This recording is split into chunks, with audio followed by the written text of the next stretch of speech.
Don't feel fucking to me. Don't feel fucking to me. Don't feel fucking to me. Don't feel fucking to me. Come on. Don't feel.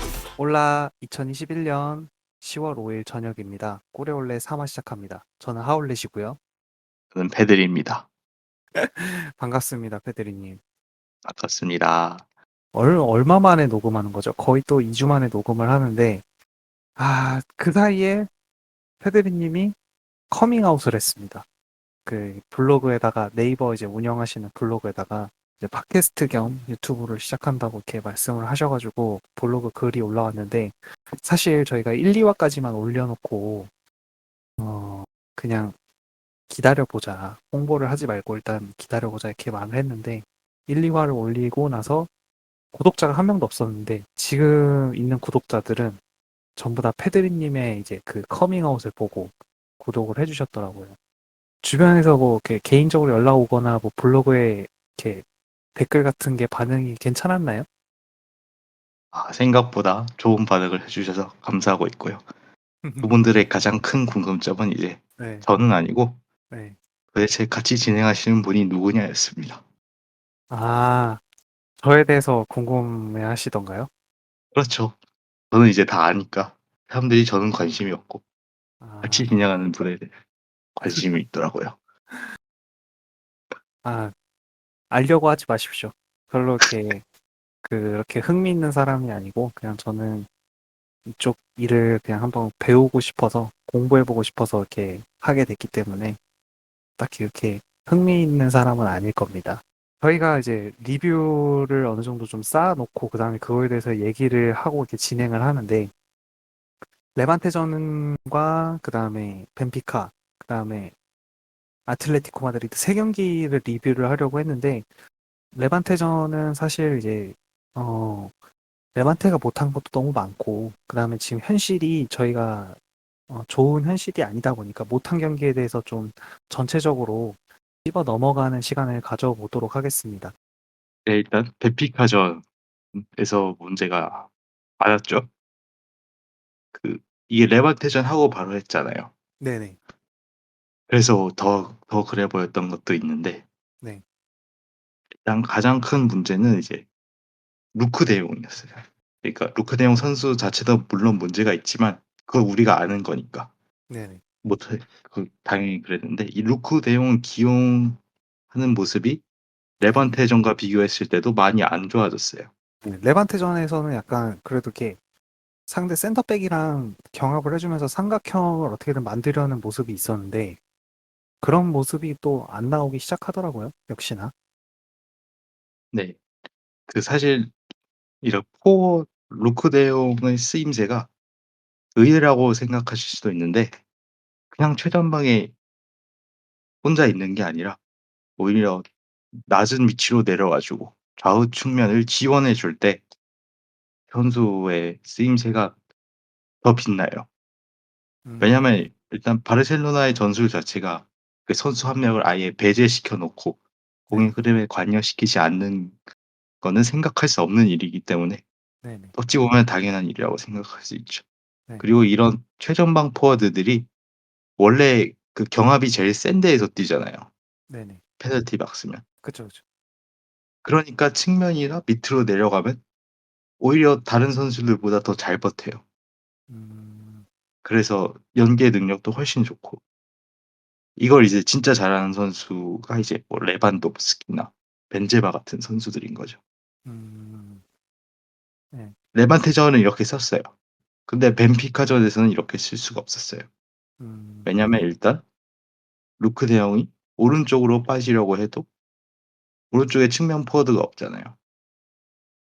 레반 루크 대 영이 빠져주면 또 거기에서 유의미한 다른 후속 움직임이 나와줘야 되는데 애초에 선수가 없으니까 오른쪽으로 가봤자 소용이 없고 음, 이번에 왼쪽으로 빠지려고 했는데 여기는 오른쪽이랑 달리 선수가 너무 많아요. 음, 데파이니 뭐 해 네. 갖고. 네. 그러니까 일단 팀 구조가 잘못되었던 거죠. 3백으로 나왔다가 네.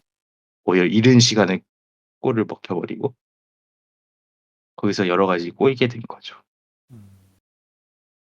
또 다른 문제점이 있을까요? 일단 첫 번째는 루크 데용 사용이 잘못돼서 그걸로 인한 전술 패착이 있었고, 두 번째는 또 어떤 문제점이 있었을까요? 두 번째는 이제 에릭 쪽이 문제가 많았죠. 아, 맞아요. 근데 퇴장도 당했죠. 결국에 마지막엔. 그쵸. 벌써 퇴장이 2개예요, 이번 시즌. 쓰리백은 이제 그 후방에서 더 많은 루트를 만들어 보려고 하고 지금 바르셀로나가 후방에서 전방으로 공을 보내는데 어려움을 겪으니까 처음부터 후방에서 숫자를 늘려갖고 그 선택지를 안정적으로 가져가는 것과 동시에 이제 어거지로라도 수비 숫자를 한번 늘려보자. 이게 계속 실점하니까. 그런 생각도 있었다고 생각하는데 네. 그렇게 쓰기에는 이제 에릭이 쪼끔 되는 수준의 팀만 만나도 실수하는 모습이 자꾸 나오니까 오히려 안정감이 더 떨어지는 거죠.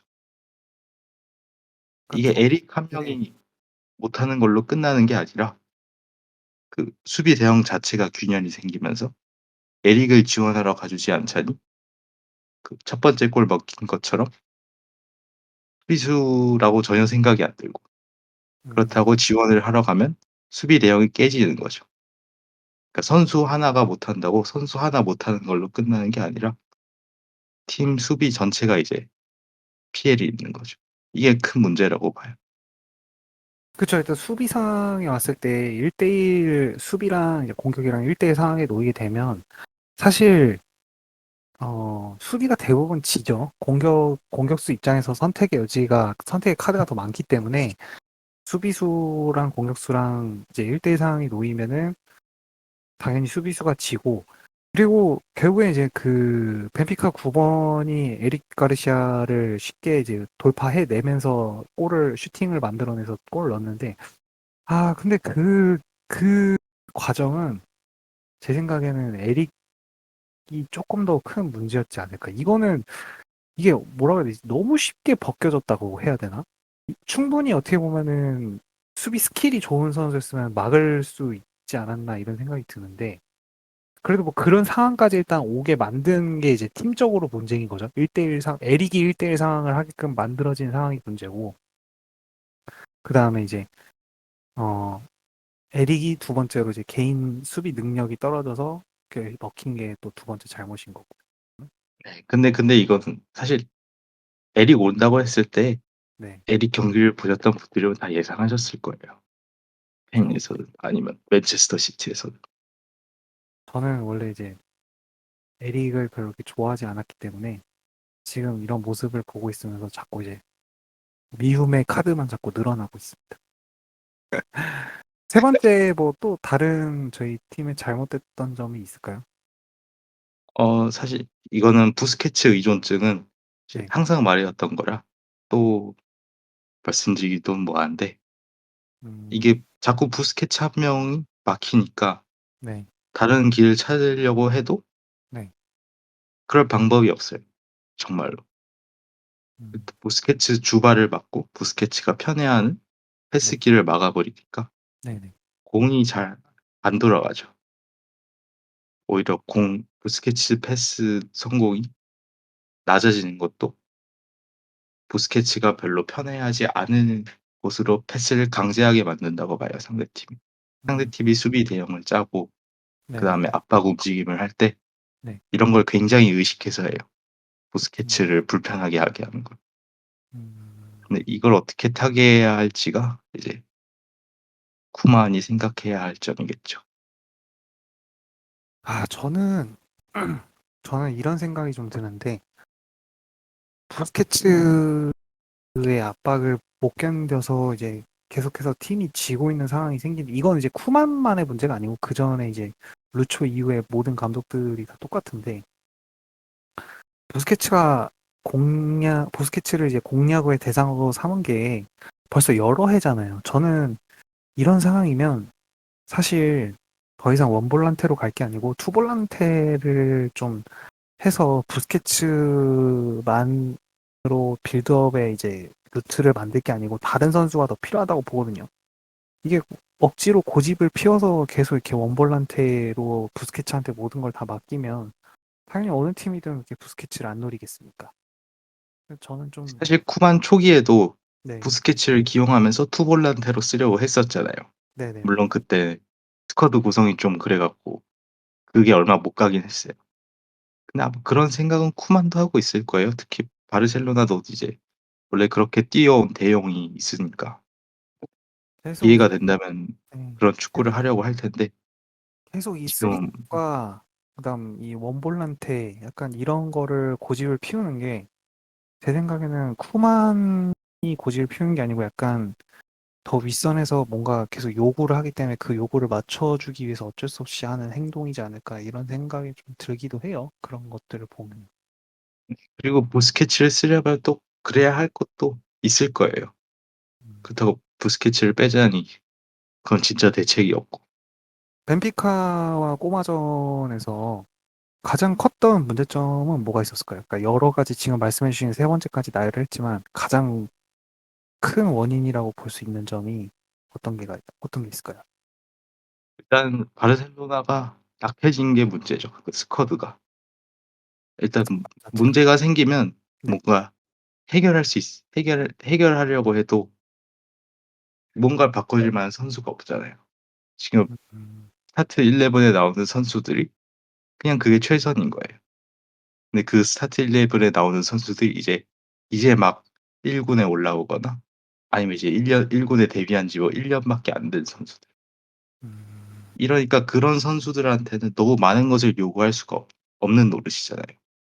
1군 1부 리그에서 경쟁력이 있을 만큼 적응해 주고 자기가 잘하는 것만 해 주는 것으로도 충분히 감사할 노릇인데 네. 지금 바르셀로나가 상대하는 팀들은 이제 유럽 무대에서도 잘 나가는 팀들이랑 해야 되는 거니까 어쩔 수 음. 없이 그만한 차이가 드러날 수밖에 없죠. 바르셀로나는 이제 경쟁력 있는 선수가 그렇게 많지도 않고. 그게 저는 가장 네.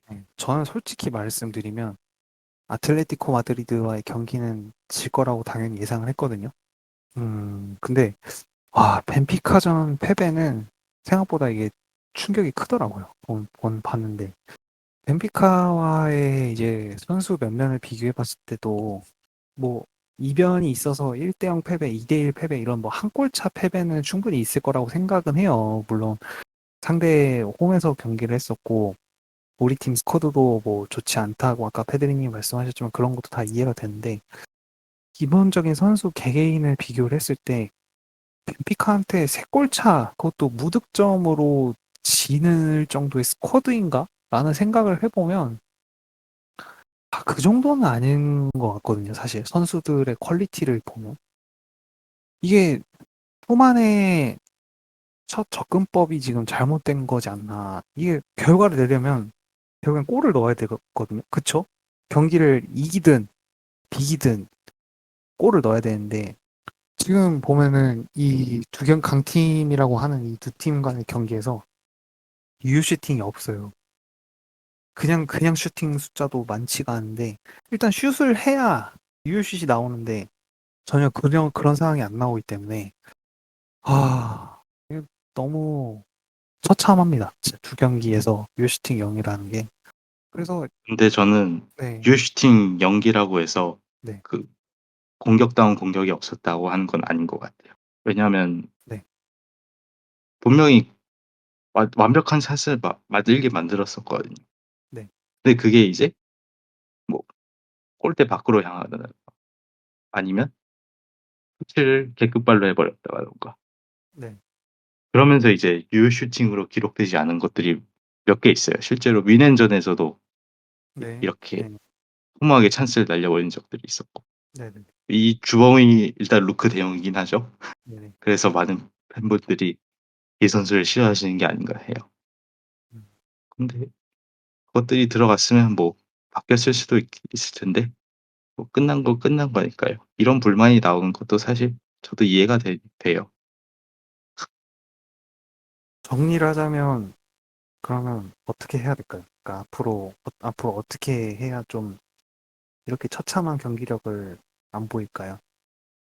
네, 일단 지금 당장은 부상당한 선수들이 돌아오고 1 월에 선수 보강을 할 수 있으면 좋겠죠.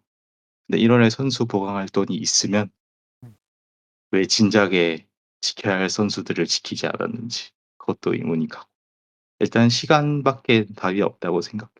지금 뭐 한다고 해서 크게 바뀔 수 있는 팀이 아니라고 봐요. 경기를 축구만 좀 보고 싶은데 여러 가지 이 팀에 끼치는 외부 요인이 너무 많은 것 같아요.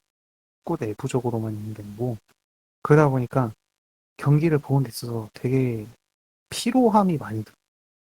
이거저거를 다 인지를 하고 봐야 되는 상황이 생기기 때문에 축구만 좀 보고 싶은데 그런 상황이 안 생겨서 답답하고 좀 피로한 감이 많이 듭니다. 게다가 또 우리는 또 본업이 이게 아니잖아요. 원래 축구 유튜버나 뭐 축구 전문가가 아닌데 직장인이고 이제 공부하는 학생이어서 이제 이렇게 생활하면서 다 보는 건데 보는 게 요즘에 약간 지친다고 해야 될까? 그런 느낌들이 많이 듭니다. 요즘에는. 그리고 경기 리뷰는 일단 여기까지 하고 다음 이슈를 먼저 체크해 볼 텐데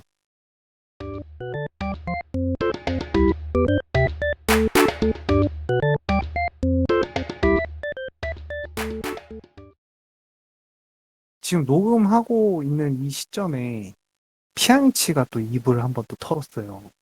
나가자마자. 뭐라 그랬죠? 피아니치가? 페드리님? 네, 이게 첫 번째는 아니죠. 이번에는 아, 그쵸. 바르셀로나 네. 직후에 한번 했었고. 네.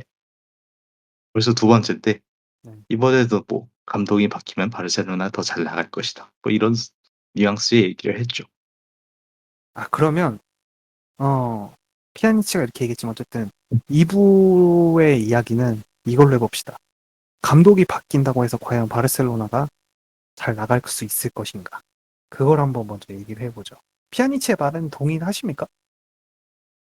저는 개인적으로는 이렇게 일단 피아니치 못했잖아요, 바르셀로나에서 아, 솔직히. 그쵸. 겁나 못했죠. 기회를 안 받은 것도 아니잖아요. 기회를 네. 줬어요, 분명히. 근데 못했어요. 음, 이래 놓고 이제 떠난 선수의 인터뷰는 특히 바르셀로나랑 잘 안 맞아서 떠난 선수들의 인터뷰에는 네. 사실 그렇게 크게 신경 쓰지 않아도 된다고 생각해요. 그쵸. 근데 이게 못한 놈들이 그런 소리를 하니까 왠지 짜증나고 더 이렇게 어그로가 잘 끌린다고 해야 되나? 약간 심정적으로 그러더라고요. 그러면은 피안치가 이미 이런 말의 포문을 터줬으니까 바르셀로나 감독에 대해서 한번 얘기를 해볼까요? 페드리님이 생각하시는 이 바르셀로나 감독에 대해서 어떤지, 어떤 감독이 와야 되는지, 아니면 뭐 또 지금 쿠만을 라포르타가 일단 유임을 시키려고 지금 이렇게 언론에다 얘기를 한 것 같은데 그런 게 옳은 방향인 건지 일단 페드리님의 생각을 좀 제가 듣고 싶네요. 일단 저는 감독이 바뀐다고 해서 지금 감독이 근본적인 문제가 아니기 때문에 네, 크게 바뀔 건 없다고 생각해요. 그리고 이런 바르셀로나 감독 원래 잘하는 바르셀로나 감독들은 네. 항상 호불호가 강했어요. 그죠. 이렇게 안 개인적인 기준이 항상 정해져 있죠, 그 사람들은. 그쵸. 너무 뚜렷해서 문제가 되는 경우도 있어요. 그래서 그 과정에서 잡음도 많이 나왔었죠. 음, 근데 바르셀로나는 대체적으로 이런 감독을 선임하는 걸 좋아해요.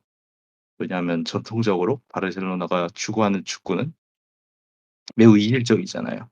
네, 그래서 그거에 맞는 선수랑 그렇지 않은 선수의 차이가 극명할 수밖에 없어요. 그만큼 이질적인 축구를 하기 위해서 이런 축구에 대해 잘 이해하는 감독들이 와야 되는데 이런 감독들은 항상 주관이 매우 뚜렷해요. 그리고 자기가 마음에 들지 않는 선수들을 대하는 태도도 엄청 말이 많이 나와요. 그만큼 자기 축구 철학이 확고하니까 마음에 안 드는 선은 안 쓰려고 하고 근데 그 선수들은 또 자기 에고가 있잖아요. 자기는 축구 뛰고 싶은 마음. 음, 그거랑 부딪히는 게 어쩔 수 없다고 봐요. 물론 그렇게 뭐 펩도 질라탄 사람 취급도 안 했었잖아요. 에투도 그렇고 그쵸. 야야 투레도 그렇고. 참 팬들은 어쩌면 그런 감독이 추구하는 축구를 보고 싶어서 응원할 수 있는데 그 사이에서 또 많은 사람들이 상처받고 그다음에 또 안 좋게 떠나고 아쉬운 모습들이 반복되죠. 이게 내치더라도 약간 좋게 좋게 내칠 수 있잖아요, 사실. 너는 내 플랜에 없다. 그러니까 다른 팀을 좀 알아보지 않겠니? 이런 식으로 해도 되는데, 이게 정을 때렸는데 너무 못하게 때려고 하니까 그게 좀 아쉽습니다. 어쨌든, 네, 바르셀로나에서 성공했던 감독들이 그런 성향이 있어 왔고, 그 다음에 또 공통점이 또 있을까요? 그들의 공통점은 이제 물론 그렇게 싸움이 났잖아요. 그 네. 잡음이 계속 나고. 음. 뭐 정말 예외적인 사례도 있어요. 레이카르트나 발베르데처럼 그냥 음, 자기한테 주어진 상황에 잘 순응하는 사람들도 있었죠. 네, 그쵸, 그쵸. 그렇지만 대부분은 이래요. 크루이프나 바날이나 펩이나 루초도. 음, 근데 그렇다고 이들이 과연 잘못되었냐고 한다면 또 그건 아니거든요. 왜냐하면 이들이 이렇게 쌓아 놓고 간 토대에서 가장 수혜를 누린 건 바르셀로나 클럽 그 자체였잖아요. 크루이프는 뭐 바르셀로나 근간을 쌓아 놓고 네, 뭐 바날은 뭐 차비, 푸요, 이니에스타 이런 선수들 다 바르셀로나 1 군에 네, 적응시켜 두고 가고 네, 뭐 펩이나 루초는 말할 것도 없고 그 사람들은 이제 클럽을 운영하는 데 있어서 절대 타협하려고 하지 않아요. 왜냐하면 이들이 그만큼 축구에 대해 이해를 잘하고 있어요. 그런데도 보드진은 또 그게 아니죠. 보드진은 이제 잘하는 스타 플레이어드가 있으면 그 선수들이 바르셀로나에서 또 성공하길 바라고 어찌 보면 또 자기들이 기껏 데려온 선수니까 "이 선수를 좀 잘 쓰면서 어떻게 성공하면 안 되겠니?" 감독들한테 막 그러곤 하죠. 근데 감독들은 그런 간섭 자체를 싫어하죠. 쿠만은 어떻게 남아야 하는 감독일까요? 아니면은 지금 당장 어 바꿀 수 있으면은 이제 바르셀로나의 이해도가 높은 감독으로 바꾸는 게 맞을까요? 저는 쿠만이 충분히 바르셀로나를 잘 이해하고 있다고 생각하고 네, 지금 바르셀로나의 문제는 감독 하나 바뀐다고 해결될 문제가 아니라고 봐요. 왜냐하면 그 쿠만이 지금 유망주한테 네, 기회를 많이 주잖아요. 네, 근데 유망주한테 기회를 많이 준다고 해서 네, 뭐 유승을 잘 쓰는 감독이라고 하는 건 아니라고 봐요. 더 하나를 더 봐야 되는데 네, 그거는 유망주들을 쓸 때 네. 그 선수들에게 부담이 가지 않는 선에서 바르셀로나 1 군에 적응시킬 수 있느냐 없느냐가 중요하다고 보거든요. 음, 그러니까 너무 유망주한테 이 어린 선수들한테 많은 걸 요구하지 않고 최대한 빨리 프리메라 리가나 챔피언스 리그 무대에서 경쟁력이 있을 만한 선수로 자라게 하는 게 중요하다고 봤는데 저는 쿠만이 이 면에서 굉장히 잘했다고 봐요. 쿠만이 이제 유망주들한테 부담을 안 주는 건 이해는 가지만 심정적이나 멘탈적으로는 부담을 안 주지만 이게 육체적으로는 엄청 부담을 많이 주는 것 같거든요, 생각보다. 왜냐면 지난 시즌 파티도 그랬고 페드리도 지금까지 왔고 보면은 유망주를 많이 써서 좋은 감독이긴 하지만 유망주일 때 또 경기 관리를 또 해줘야 되는데 경기 숫자 관리를 물론 페드리 같은 경우에는 스페인 국가대표에서 차출했기 때문에 그게 온전히 쿠만의 잘못이다라고는 말을 하기 어렵겠지만 그런 부분에 있어서는 어떻게 생각하시나요? 그러니까 유망주들이 시간적으로 좀 배려를 받지 못하고 있는 상황이지 않나 이런 생각이 들거든요, 저는. 그만큼 바르셀로나가 문제가 많다는 거겠죠. 그 뭐 선수들 쿠만 밖에 없다. 뭐 시간 배분을 저도 잘해 줬으면 좋겠어요. 패드리도 지금 부상당하고 있잖아요. 네, 근데 이 문제는 네. 이제 막 데뷔하는 선수보다도 못하는 선배들의 문제가 더 컸던 거죠. 아, 선철살인이네, 이거. 쿠티뉴, 뭐, 덴벨레, 덴벨레하고 지금 누워있는 거지만, 뭐, 쿠티뉴, 이런 친구들이 일단 제일 문제겠네요. 오 페드리가 이 친구보다 나으니까 쓰는 거겠죠, 쿠티뉴를. 갓 그치. 부상에서 돌아온 이 친구를 쓰는 게. 참 아쉬워요. 파티의 부상 같은 경우에도 바늘판 부상을 당했는데, 그것도 사실 어떻게 보면 경기 혹사로 인한 거일 수도 있고, 페드리가 지금 당한 부상도 좀 그렇고, 저는 그래서 가비가 좀 걱정돼요. 어린 나이에 너무 빨리 지금 일본 무대에서 지금 여러 게임을 뛰고 있는데 사실 지금 그 나이면 B팀에서 뛰어도 충분히 경험을 쌓을 수가 있는 상태일 텐데 1군 무대에 올라와서 잘해주고 있는 모습은 좀 다행히 이제 대견스럽고 하지만 걱정이 됩니다. 그 앞에 바로 위에 있던 선배들 파티 패들이 먼저 뛰고 있는 젊은 선배들이 좀 혹사로 인해서 좀 쓰러져 가는 거를 보면은 가비도 혹시 그런 꼴을 당하지 않을까 그런 걱정이 좀 드는데. 아 저는 진짜 바르셀로나 의료진이 이 정도면 엄청나게 문제가 많다고 생각해요. 부상 그린라이트를 받았는데도 오자마자 또 부상 당하고 이 정도면 이제 의료진 문제가 아닌가 그런 생각도 듭니다. 잘 관리해 줬으면 좋겠는데 도저히 신뢰가 안 가요. 바르셀로나 감독이 만약에 이제 쿠만이 나가게 되면 뭐 매물을 떠나서 어떤 음. 감독이 괜찮을까요? 지금 그 상황만 놓고 보시죠. 상황만 놓고 지금 상황에서 매물은 누구나 다 온다고 올 수 있다고 봅시다. 이제 게임처럼 페드리님이 골라서 안 치면 안 칠 수 있는 상황이라면 페드리님은 누굴 감독으로 두고 싶으세요? 일단 아까도 말했지만 바르셀로나가 추구하는 축구는 결국 이질적이잖아요. 네. 이 이질적인 축구에 대해 잘 이해하는 감독이 와야겠죠. 뭐 베스트는 뭐 흔히들 말하는 뭐 펩이라든가 아니면 음, 뭐 루초가 다시 와도 되고 음, 베스트는 그건데 네, 이거 이제 실현 가능성이 아예 없으니까 네, 지금으로서 지금 이제 좀 현실성을 네. 져 갖고 이야기하자면 저는 뭐 차비라고 봐요. 차비가, 네. 근데 지금 오기에는 상황이 좀 그렇죠. 차비 온다고 바뀔 게 아니니까. 음, 제 생각에 차비는 라포르타가 있는 이 지금 상황에서 라포르타, 이게 뭐라고 해야 되지? 정권이라 할게요. 라포르타 정권에서 네, 마지막 카드이기 때문에 차비가 쉽게 오진 않을 것 같다. 그리고 라포르타도 차비의 카드를 쉽게 꺼내진 않을 것 같다. 저는 이렇게 생각이 들고, 아, 오히려 라포르타가 꺼려하고 있는 것 같죠. 네, 저도 그 생각이 들어요. 그러니까 이게, 저도 이 사람이 차비가 마지막 카드이기 때문에 이게 빠그라지면 자기도 그냥 한 방에 그냥 골로 갈 것 같거든요. 그러니까 회생의 가능성이 없어요, 아예. 그렇기 때문에 차비가 오기는 힘들 것 같다는 생각이 들고, 그 다음에 지금 상황에서 또 차비한테 줘서, 야, 성적 내고 경기력 바꿔봐 라고 했을 때, 차비가 낼 수 있냐? 저는 그것도 아니라고 보거든요. 그러니까 어느 정도 좀 스쿼드가 좀 회복이 된 상태에서 그거를 줘야 차비도 이제 성공할 확률이 높은데, 지금 뻔히 이제 스쿼드가 다 상천하고 찢기고 했는데, 그걸 맡겨봐야 성공률이 얼마나 되겠습니까? 그래서, 맞아요. 사실 쿠만을 레전드라고 하는데 네, 우리가 직접 본 선수는 아니잖아요. 그쵸, 그쵸. 근데 차비는 우리가 직접 봤잖아요. 그래서 더 슬플 것 같아요. 진짜로 실패하면. 제 생각도 그래. 차비가 망하면, 다음에 누가 와야 되지? 그런 생각밖에 없어요. 그냥 만약에 차비가 당장 겨울 이적시장부터 왔어. 근데 남은 반 시즌 동안 망하고 그 다음 시즌 또 한 번 더 기회를 줘서 한 시즌 반을 치른다고 하는데 경기력도 심통치 않고 별로면 미래가 없을 것 같아요. 뭔가 기대하는 미래가 없을 것 같아서. 그러니까 팬들의 심정을 잘 알고 있는 거잖아, 포르타가 어떻게 보면. 그렇기 때문에 본인도 그 카드를 만지기가 쉽지가 않고. 하여튼 좀 많이 안타까운 것 같습니다.